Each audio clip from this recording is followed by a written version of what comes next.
Olá, povo de Deus, tudo bem com vocês? Em nossa jornada do ano bíblico, estamos focando hoje na carta de Paulo aos Colossenses. O capítulo 2 chama-nos muito a atenção. O verso 9 declara-nos inicialmente que em Jesus habita corporalmente toda a plenitude da divindade. Isso mesmo, plenamente homem, plenamente Deus. Dá para entender? Claro que não, porque Deus é incompreensível.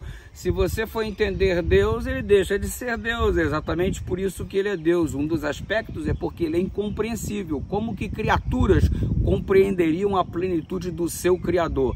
É mais ou menos assim. Enfim, se Deus couber dentro da nossa cabeça, significa que ele é muito limitado. Portanto, deixou de ser Deus.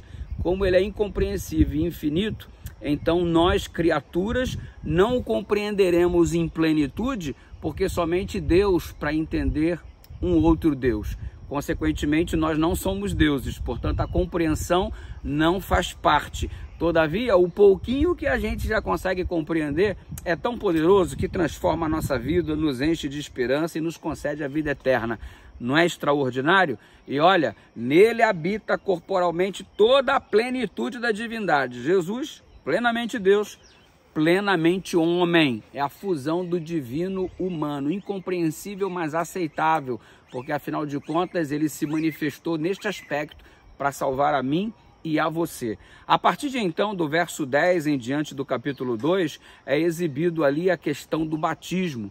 Quando somos sepultados, morremos com Cristo. Quando levantamos das águas, ressuscitamos junto com o Senhor. O batismo sendo apresentado como símbolo de morte e ressurreição. Sepultados com Ele, a velha criatura morre. Nos erguendo dali, estamos ressuscitando para uma nova vida ao lado de Jesus Cristo. E aí, o versículo 14 chama-nos muito a atenção, especialmente pela má compreensão que muita gente manifesta em relação a esse versículo. Tendo, pois, cancelado o escrito de dívida que era contra nós. Aí muita gente diz que a lei de Cristo foi cancelada, os 10 mandamentos foram cancelados. Pergunta, quando que os mandamentos funcionam como escrito de dívida? Número 1. Segunda coisa, quando é que os mandamentos foram coisas escritas contra nós? O mandamento nunca foi contra a gente, sempre foi ao nosso favor, a favor do nosso bem-estar, da felicidade, do nosso crescimento. Então não é nada contra. A lei de Deus é ao nosso favor e não contra nós. E ponto número 2, que escrito de dívida é esse daí, gente?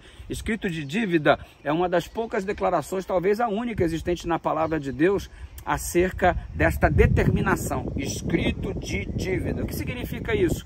Funcionava como uma espécie de documento nos dias de Paulo, ou seja, você tinha uma dívida, então a sua dívida era atestada neste documento como sendo você um devedor, tinha que pagar, ou seja, lembra-se que você já conhece o texto bíblico que o salário do pecado é a morte, tem que pagar com o quê? Com a sua morte.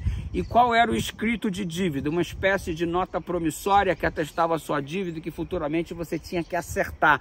Ou seja, vai acertar com a sua própria morte. Este escrito de dívida é contra nós, porque atesta a minha culpa, atesta a necessidade que eu tenho de pagar esta dívida. Agora, como que Jesus cancela esse escrito de dívida contra nós na cruz do Calvário? Era a lei? Não, a lei não era contra nós, a lei é ao nosso favor. A nossa dívida, o nosso pecado é contra nós. Isso aí Jesus cancelou na cruz do Calvário através do seu sacrifício. Bendito seja o nome do Senhor. Ele rasgou a nossa nota promissória e diz, fica tranquilo que eu pago para você. Mesmo porque a lei é santa, justa e boa, o mandamento é santo, justo e bom. Não é contra nós, é ao nosso favor. Contra nós é a sentença de condenação por sermos pecadores.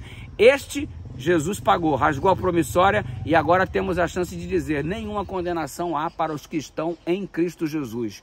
Nós não temos um escrito de dívida, o Senhor Jesus apagou na cruz do Calvário. Nossa dívida não existe mais. A lei de Deus continua, porque é santa, justa e boa e ela nunca foi contra nós, sempre ao nosso favor. Graça e paz, amanhã tem mais. Beijão no seu coração.